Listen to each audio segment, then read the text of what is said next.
Gente, muito bem, começando a nossa conversa da quarentena de hoje. Hoje é segunda-feira, dia 27 de abril, 12:06, começando o nosso papo aqui. E vamos entrar numa nova série de conversas. Durante essa semana eu voltarei ao tema jejum por um dia, mas eu não consegui me preparar, a correria não deu, porque surgiu uma pergunta lá no YouTube bem interessante. Eu vou trazer de novo para vocês o tema e vou conversar com vocês mais outro dia. Hoje a gente entra no tema espiritualidade cristã. Bastante coisa para a gente falar sobre isso. Espero que seja instrumento de Deus para os nossos corações, para todos nós. Então, eu começo falando sobre espiritualidade cristã, espiritualidade bíblica e cristã. Vou explicar já por quê, esclarecendo o porquê desse termo espiritualidade. Eu até falei em um dos vídeos que a gente fez esses últimos dias que o termo espiritualidade ele está ligado mais aos antigos. Os antigos gostavam de usar esse termo. E esse termo era usado quando as pessoas buscavam, por exemplo, meditação. Acho que foi na live que eu falei de meditação que eu citei isso. A meditação, para os nossos antigos, ela era vista como uma forma de espiritualidade de transcendência. E nós cristãos, principalmente protestantes que somos, deixamos de lado esse termo. Espiritualidade não é muito usado por nós. Mas vamos esclarecer que é bom se usar o termo espiritualidade. Por quê? Vou ler para você a definição do dicionário. Espiritualidade é qualidade daquilo que é espiritual. Característica ou qualidade do que tem ou revela intensa atividade religiosa ou mística. Religiosidade, misticismo. Tudo que tem por objetivo a vida espiritual. Gostei disso aqui, hein? Elevação, transcendência, sublimidade. Portanto, espiritualidade tem tudo a ver com a gente. Porque nós somos pessoas do espiritual. Nós somos gente que vai à igreja e se reúne, vai à igreja, você já entendeu, né? A gente se reúne num lugar que a gente chama de igreja, por exemplo, para adorar coletivamente a Deus e praticarmos a nossa religião com fins, com a finalidade de acrescentarmos a nossa vida espiritual. Nós somos crentes, gente. A gente lê a Bíblia, a gente ora. Pelo menos eu acho que você faça isso, né? Eu presumo que você faça isso. A gente busca sempre, isso é parte da vida da gente. Portanto, o termo espiritualidade cai muito bem para nós. Eu até recomendo que você utilize mais esse termo espiritualidade, minha espiritualidade, a nossa espiritualidade. A nossa espiritualidade, ela é cristã. Como nós desenvolvemos o nosso relacionamento com o espiritual? Através do cristianismo, porque somos cristãos. A maneira de enxergar o espiritual para nós, portanto, parte do cristianismo. Tem suas bases no cristianismo, tem suas bases no evangelho. E a nossa espiritualidade cristã vem de onde? Da Bíblia. Então a gente deu uma voltinha aí. O que é espiritualidade? Espiritualidade nossa é cristã e a nossa espiritualidade, por ser cristã, vai para onde? Para a Bíblia. Como nós cristãos enxergamos o espiritual a partir da Bíblia? Desenvolvemos a nossa espiritualidade aonde? A partir de onde? Da Bíblia. Então essa é a tônica das nossas conversas a partir de hoje, buscando entender como vivemos, como podemos viver, como devemos viver a nossa espiritualidade observando a Bíblia. Hoje eu vou falar de um primeiro tema que é personagem versus pessoa. Para isso vamos lá para Marcos. É um texto que você conhece, se você não tiver tempo de abrir aí o teu celular nem tua Bíblia, é só ouvir. Diz assim: então foram para um lugar chamado Getsemane. Aliás, Marcos 14, 32 a 36. Então foram para um lugar chamado Getsemane e Jesus disse aos seus discípulos: sentem-se aqui enquanto vou orar. Levou consigo Pedro, Tiago e João e começou a ficar aflito e angustiado. Ele lhes disse: a minha alma está profundamente triste, numa tristeza mortal. Fiquem aqui e vigiem. Indo um pouco mais adiante, prostrou-se e orava para que, se possível, fosse afastada dele aquela hora. E dizia: Abba, Pai, tudo te é possível. Afasta de mim este cálice, contudo não seja o que eu quero, mas sim o que tu queres. O meu foco nesse texto não é a oração, não é a expressão de angústia de Jesus, isso tudo está aí, tem que ser observado por nós, mas eu gostaria que você percebesse a sinceridade de Jesus. Cansado, angustiado, ele se prostra diante do Pai e dos discípulos que estão diante dele e não tem máscara, não tem mentira, não tem tipo. Ele fala que está triste, ele assume a sua tristeza, e quando observamos a vida de Jesus, a alegria e a tristeza estão presentes, elas não são escondidas em nada. Jesus não é fake, Jesus não é um personagem. Tudo que ele faz é altamente, completamente autêntico. Quando ele vai para o templo e purifica o templo, ele está doido de raiva daqueles mercadores que estão lá fazendo o que não deviam fazer, ganhando dinheiro na troca da moeda, que proporcionava aos viajantes de longe comprarem animais para fazerem o sacrifício. Toda aquela estrutura religiosa angustia Jesus, irrita Jesus.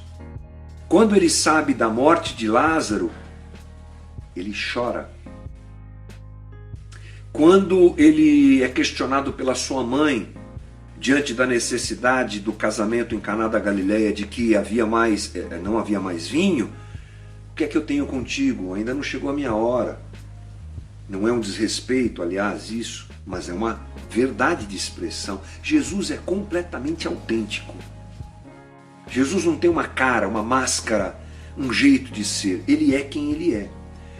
Nós precisamos reconhecer que há um dilema que nos rodeia todos os momentos da nossa vida: aparência e realidade.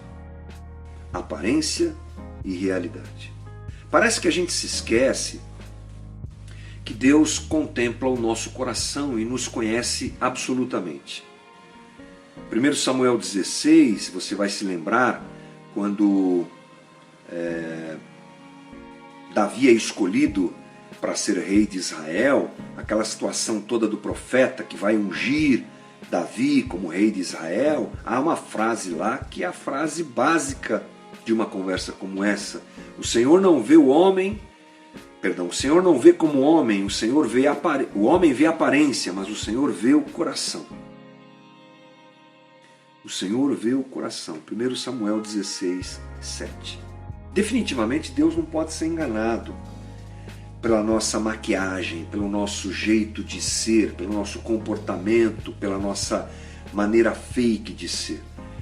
O discernimento de Deus é total. Nós esquecemos disso e colocamos isso de lado através do jeito que a gente se comporta. A gente pode até dizer: não, eu quero ser a pessoa mais autêntica do mundo, eu desejo isso, mas o jeito que a gente vive não mostra muito bem isso.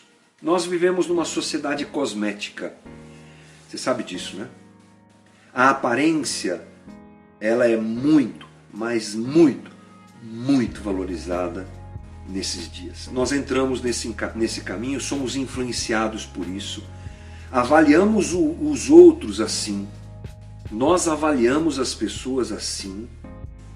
E sabemos que somos avaliados assim também.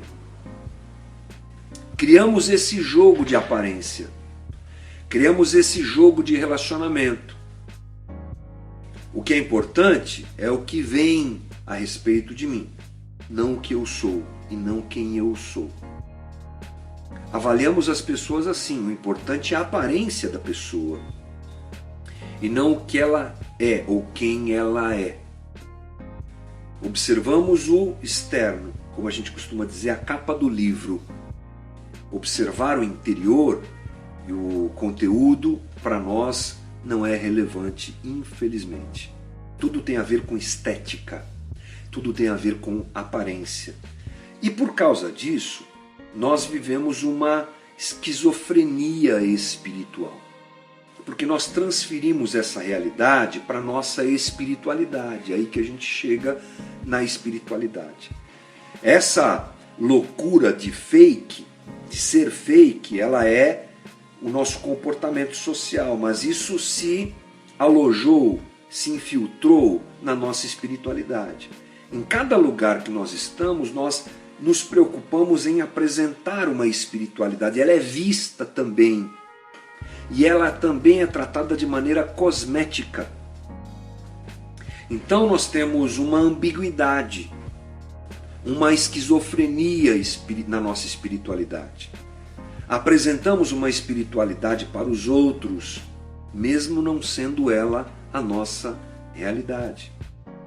Vamos para a igreja, para as reuniões, nos apresentamos bem, temos um discurso bonito, temos uma situação fake, mentirosa,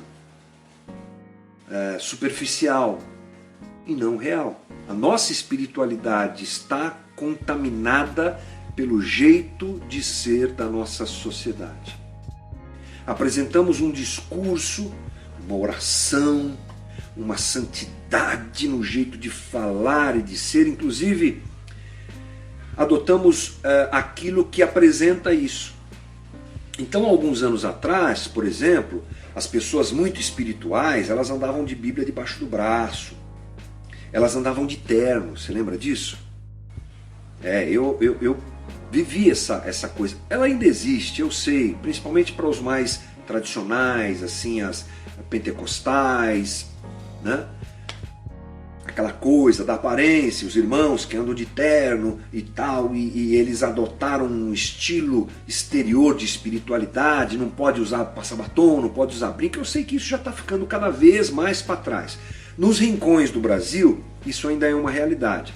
Mas na nossa vida urbana aqui, cada vez diminui. Mas não deixa de estar presente, está por aí. Mas agora, nós apresentamos um outro tipo moderno de espiritualidade fake. É a espiritualidade do sentir, de reuniões em que as pessoas ficam horas num transe e todo mundo ali muito espiritual. Eu tenho que ter cuidado com essas palavras para não ofender ninguém, mas o grande problema é quando se sai desse ambiente e não se vive aquilo que se tem que viver ou que se diz que se vive. Porque tudo é muito cosmético, tudo é muito fake, tudo é muito superficial. A gente tem um padrão agora que foi mudando conforme o tempo, que apresenta o jeito de se ser uma pessoa crente mesmo e espiritual mesmo. A gente pode diversificar isso, mas o grande problema é que a aparência não corresponde à realidade. A nossa espiritualidade não é bíblica, ela é da aparência. A gente vive um personagem e a gente não vive uma pessoa. E por que temos a dificuldade de definir a nossa espiritualidade nesse aspecto? Eu acho que por dois motivos. Por que a nossa espiritualidade é mentirosa, ela é fake, ela não é real? Primeiro, pelo nosso coração corrupto. Uma camiseta que meu amigo Zé Bruno deu para mim um tempo atrás. Coração corrupto. Não é o que Jeremias diz? Nosso coração é corrupto. E a gente faz uma avaliação constante sobre o jeito que a gente vai se apresentar e o jeito que a gente é. A gente não gosta, por exemplo, nem de ser sincero com as nossas deformidades, com as nossas limitações. A gente está sempre querendo apresentar uma postura de super crente. Coração corrupto. Essa cultura que é estética ao extremo, cosmética, já falei. Isso entrou na nossa espiritualidade. E o terceiro é a nossa necessidade de aprovação. Você é um ser carente de amor e de aprovação. Eu sou um ser carente de amor e de aprovação. Para ser aprovado, eu moldo a minha espiritualidade de acordo com aquilo que vai ser aprovado pela sociedade onde eu estou inserido. Mesmo que seja mentira. Triste realidade. A gente tem uma necessidade absurda de amor, de aprovação. Uma necessidade absurda e absoluta de sermos recebidos, acolhidos, aprovados. Então a gente faz o que for necessário, inclusive a gente mente sobre a nossa espiritualidade para que as pessoas que estão do lado da gente olhem para a gente e digam: puxa, como ele é crente. Abraham Lincoln disse assim: pode-se enganar a todos por algum tempo, pode-se enganar alguns por todo o tempo, mas não se pode enganar a todos o tempo todo. Então, chega uma hora que essa situação ela se desmonta. Essa mentira sai para fora. Essa mentira ela se revela. Eu acho que existem alguns momentos que favorecem isso. Por exemplo, o poder. O poder ele favorece a demonstração da nossa espiritualidade. Ele prova, essa é a palavra, ele prova a nossa espiritualidade. O poder prova. E quando eu digo poder, é o poder sobre tudo. Sobre um filho, é o poder do negócio, no mundo corporativo, é o poder de ter uma empresa, é o poder de ter dinheiro, é o poder prova a nossa espiritualidade. E a crise. Com certeza outras coisas também, mas quero destacar essas duas. Poder e crise. A insegurança nos expõe. Nesse tempo de crise, quando temos que administrar situações novas, a nossa espiritualidade vai para fora. A nossa espiritualidade se mostra, ela se revela. Somos realmente gente que tem fé no cuidado e no caráter de Deus. A crise mostra, a crise nos expõe. Um dos trabalhos do Espírito Santo, gente, é transformar personagens em pessoas. Um dos trabalhos do Espírito Santo é pegar você fake, pegar você desequilibrado, pegar você mentiroso, e eu também me coloco nesse pacote, e transformar a gente em gente de verdade. Quando nos abrimos a essa ação do Espírito, nós somos confrontados com a nossa realidade, percebemos a nossa imperfeição e a nossa limitação. E é isso que tem que acontecer. E isso é bom, porque não há transformação sem percepção da realidade.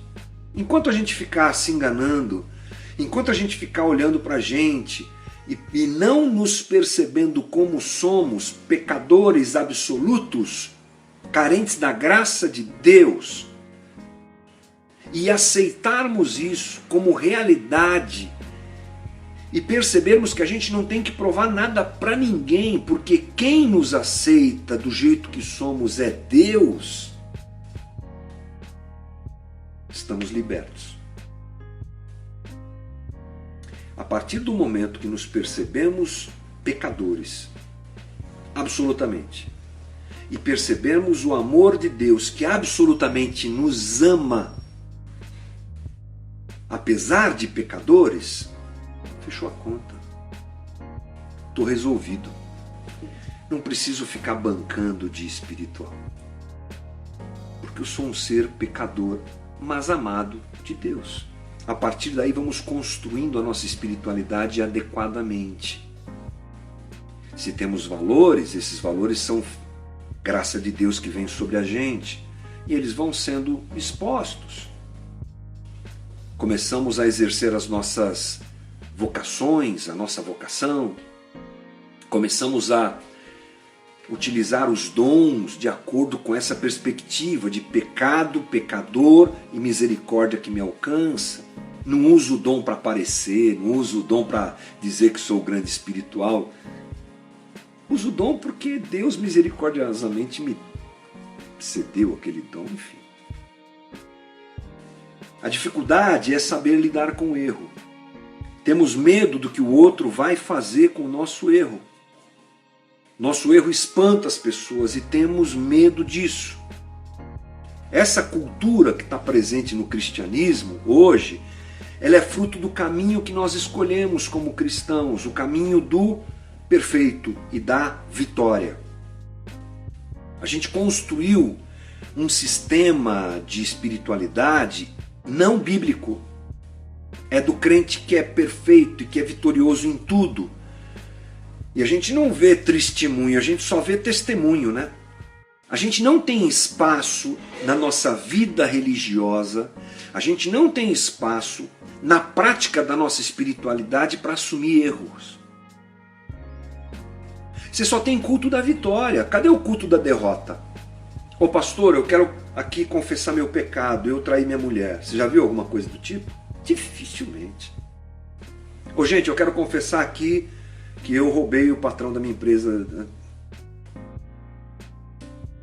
Ô pastor, abre aqui um testemunho aqui, quero falar que eu sou fofoqueira. É só vitória, só vitória, só vitória, só vitória. E a gente está se enganando. Porque a nossa vida não é só vitória e nós somos pecadores. Deus nunca pediu sucesso para ninguém.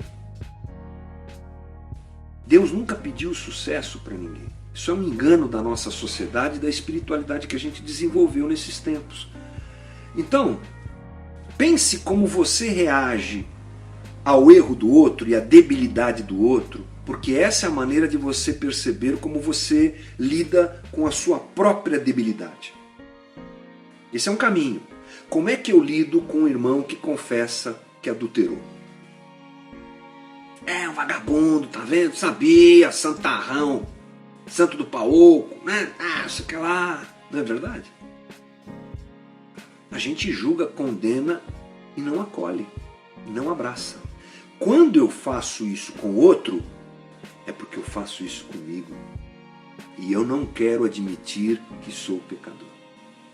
A medida que eu uso para medir é a medida que eu mesmo uso para medir a mim mesmo. Então nós não temos, hoje em dia, a tranquilidade de receber aquele que erra. Por que eu vou dizer que eu erro? Veja o que nós construímos. Então nós estamos criando um exército de destruição de gente ferida. Ao invés de tratar o ferido, a gente mata. Tipo assim, é melhor matar quem está ferido do que cuidar, porque se eu for cuidar do outro, eu vou ter que olhar para mim. E uma coisa que acontece quando esse ciclo é quebrado é que nós nos encontramos na debilidade. A gente não se encontra na vitória, a gente se encontra na dor. A gente se encontra no erro, a gente se encontra na debilidade. O Frejá canta uma música que diz assim: todo mundo é parecido quando sente dor. Verdade. Verdade. Todo mundo, quando se percebe errado, se percebe igual. Talvez seja esse o nosso caminho. Quero propor aqui para finalizar nossa conversa, quem define a gramática da nossa fé? Quais os valores que nós devemos seguir? Deixar que o Espírito Santo trabalhe essa questão na nossa vida, portanto, é algo primordial, fundamental. Nosso contato com Deus deve abrir os nossos olhos e não nos enganar. É Lucas 24, os discípulos no caminho de Emaús, lembra? Eles estão caminhando e não percebem nem que Jesus está do lado deles. Quando Jesus fala com eles, os olhos se abrem. Vamos deixar, vamos permitir que os nossos olhos se abram. A saúde da minha espiritualidade está em perceber a minha pecaminosidade, o meu pecado. E quando eu me deparo com a realidade do meu pecado, eu crio vínculos, links com os outros. Porque só existe comunhão verdadeira entre pessoas e não entre personagens. Só pessoas se relacionam, personagens não se relacionam. Deus só fala com pessoas e não com personagens.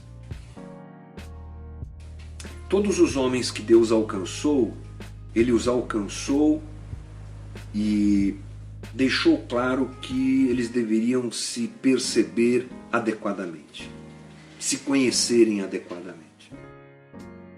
Quando Moisés está lá na corte do Egito, Deus não fala com ele. Quando ele vai para o deserto, Deus fala com ele. Isso é muito interessante.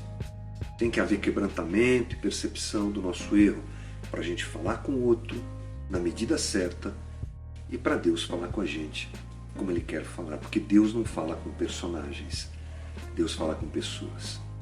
Falou, gente? Hoje é dia da gente se abrir, portanto, para que o Espírito Santo trabalhe a nossa vida e transforme cada um de nós de personagens em pessoas. Valeu, gente. Essa é a minha oração. Por mim e por você. Valeu? Deus te abençoe, te dê uma boa tarde, uma boa semana. Agregue coisas no teu coração. Lembrando que nós estamos arrecadando alimentos lá na Casa da Rocha Guarulhos para os necessitados ali do Capuçu, tá bom? Que Deus te dê graça aí e se você quiser participar, tá aberto, tá bom?